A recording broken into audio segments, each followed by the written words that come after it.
Assalamualaikum warahmatullahi wabarakatuh.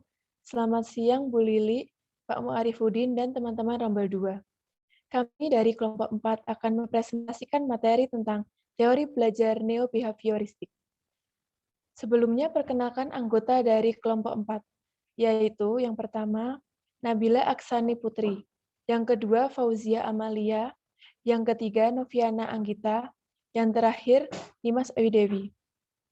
Langsung saja kami akan memaparkan materi presentasinya sebagai berikut.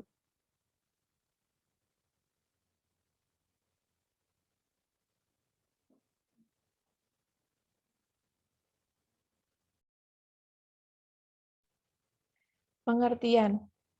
Teori neo-behaviorisme muncul sebagai teori revisi yang telah dicetuskan ahli psikologi pendidikan menurut Robert M. Case yang ada pada masa penyeimbang antara behaviorisme dan kognitivisme yang mengacu pada teori pemrosesan informasi, dan teori ini lebih cenderung pada proses belajar yang didasarkan pada tingkah laku seseorang siswa. Pendekatan neo-behaviorisme ini menekankan pada teori yang melihat hasil dari konsep yang hanya memandang tingkah laku.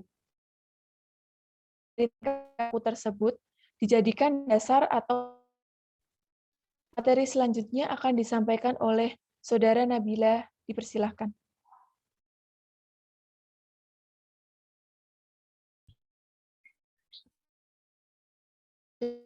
Sebenarnya yaitu tujuan umum neo-behaviorisme, yaitu untuk mengembangkan teori pembelajaran umum berdasarkan eksperimen dengan prosedur pengkondisian klasik dan instrumental yang dapat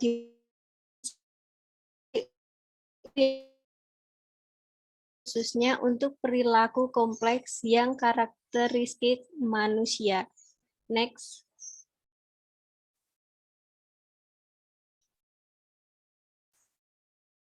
Ciri-ciri neo-behaviorisme belajar dikemukakan oleh Gardner meliputi 5 kategori hasil belajar yang masing-masing mencakup sejumlah kemampuan internal dan bercirikan sama dan sekaligus berbeda sifatnya dari kemampuan internal dalam kategori lain. Kelima kategori hasil belajar yang dikemukakan oleh Gardner merupakan yang pertama, informasi verbal, yang kedua kemahiran intelektual, yang ketiga pengaturan kegiatan kognitif, yang keempat keterampilan motorik, dan yang kelima sikap. Next. Kemudian ada jenis teori belajar neo-behavioristik. Yang pertama yaitu neo-behaviorisme yang disengaja, menjelaskan perilaku sesuai dengan kebutuhan hewan atau subjek dan pengetahuan mereka, yaitu harapan, perilaku yang dipelajari untuk mencapai tujuan. Kemudian yang kedua ada neo-behaviorisme deduktif. Menurut jenis neo-behaviorisme ini, kekuatan suatu kebiasaan akan bergantung pada urutan stimulasi dan respon bersama yang terus-menerus terhadap penguat besarnya yang diperlukan tergantung pada kepribadian individu, selama hal ini terkait dengan kebutuhan biologis dan mendasar. Kemudian selanjutnya akan disampaikan oleh teman saya.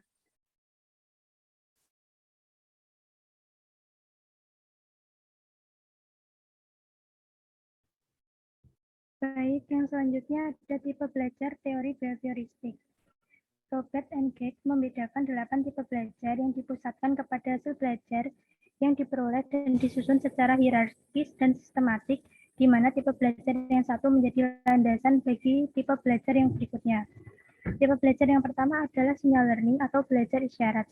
Sinyal learning ini mirip dengan conditioning menurut Pavlov dan timbul setelah sejumlah pengalaman tertentu. Yang kedua adalah stimulus-respon learning atau belajar stimulus-respon. Dalam pola belajar ini dibentuk hubungan antara suatu perangsang dan suatu reaksi berdasarkan efek yang mengikuti pemberian reaksi tertentu. Yang ketiga adalah training yang terjadi jika terbentuk hubungan antara beberapa stimulus dan respon oleh sebab yang satu terjadi setelah yang satu lagi berdasarkan pembiasaan. Yang keempat adalah verbal association. Terbentuknya hubungan antara suatu perangsang dengan suatu reaksi verbal. Yang kelima adalah discrimination learning atau belajar diskriminasi. Hasil dari cara belajar ini adalah kemampuan untuk membeda-bedakan antara objek-objek yang terdapat dalam lingkungan fisik yang real. Yang keenam adalah konsep learning atau belajar konsep. Untuk memahami suatu konsep, seseorang harus bisa mendiskriminasi untuk membedakan apa yang masuk dan apa yang tidak masuk dalam konsep itu. Yang ketujuh adalah rule learning atau belajar aturan. Cara belajar ini menghasilkan suatu kaidah yang terdiri atas penggabungan beberapa konsep. Dan yang terakhir adalah problem solving atau pemecahan masalah. Cara belajar ini menghasilkan suatu prinsip yang dapat dipergunakan dalam pemecahan suatu problem.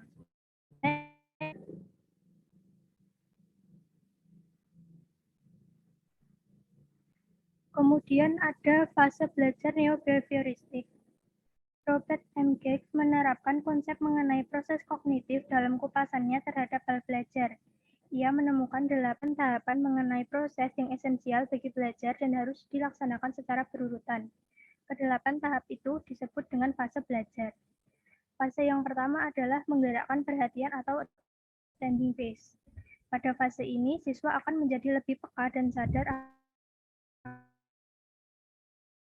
akan adanya stimulus yang muncul dari situasi belajar. Phase. Pada fase ini, pembawa siswa agar lebih tahu mengenai tujuan belajar. Yang ketiga adalah fase perolehan. Ini merupakan fase mendapatkan fakta, keterampilan, konsep, atau prinsip yang dipelajari. Yang keempat adalah fase retensi atau retention phase. Dalam fase ini, kemampuan baru yang telah diperoleh dapat dipertahankan atau diingat. Kemudian yang kelima adalah fase memanggil kembali atau retrieval phase, yaitu kemampuan memanggil keluar atau call out informasi yang telah dimiliki dan disimpan dalam memori. Yang keenam adalah fase generalisasi atau generalization phase. Tujuan belajar bukanlah sekedar untuk menambah pengetahuan atau mengubah kelakuan, akan tetapi agar apa yang dipelajari itu dapat digunakan dalam berbagai situasi lain sehingga dapat terus digunakan. Yang ketujuh adalah fase penampilan. Dalam fase ini, siswa menampilkan tindakan atau tingkah laku yang merefleksikan apa yang sudah ia pelajari. Dan fase yang terakhir adalah fase umpan balik atau feedback phase. Belajar tidak dengan sendirinya berhasil baik. Oleh sebab itu, siswa harus mengetahui apakah jawabannya tepat. Feedback pada manusia merupakan tanda bahwa jawabannya benar. Materi yang selanjutnya akan disampaikan oleh teman saya.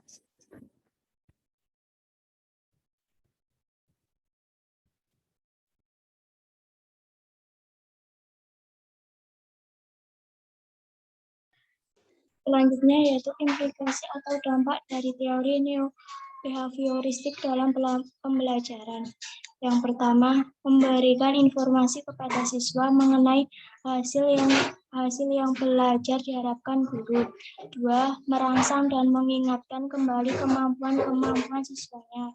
Yang ketiga, penyajian stimulus tidak bisa dipisahkan dari tugas.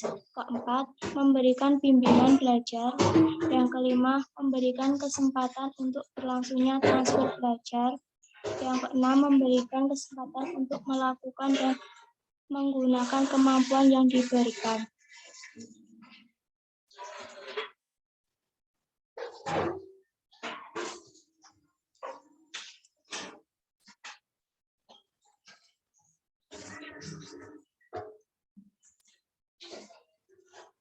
Selanjutnya, pengaruh teori neo-behaviorisme. Teori ini lebih cenderung melihat hasil belajar mengajar tersebut. Tentunya sudah melalui pengaruh yang telah ada dalam behaviorisme. Teori neo-behaviorisme sebagai teori yang melihat nilai daripada sebatas tingkah laku, karena di balik itu terdapat nilai yang dalam hal ini dilakukan teori Gaffney atau neo-behaviorisme. Kesimpulan, teori belajar yang lebih menekankan pada perubahan tingkah laku serta sebagai akibat dari interaksi antara stimulus dan respon. Seseorang dianggap telah belajar apabila bisa menunjukkan perubahan tingkah lakunya. Sekian presentasi dari kelompok 4. Apabila ada yang ingin ditanyakan terkait materi presentasi pada hari ini, dapat melakukan diskusi di Elena. Apabila ada salah kata dalam pengucapan yang disengaja maupun tidak disengaja dari kelompok 4, mohon untuk dimaafkan. Terima kasih. Wassalamualaikum warahmatullahi wabarakatuh.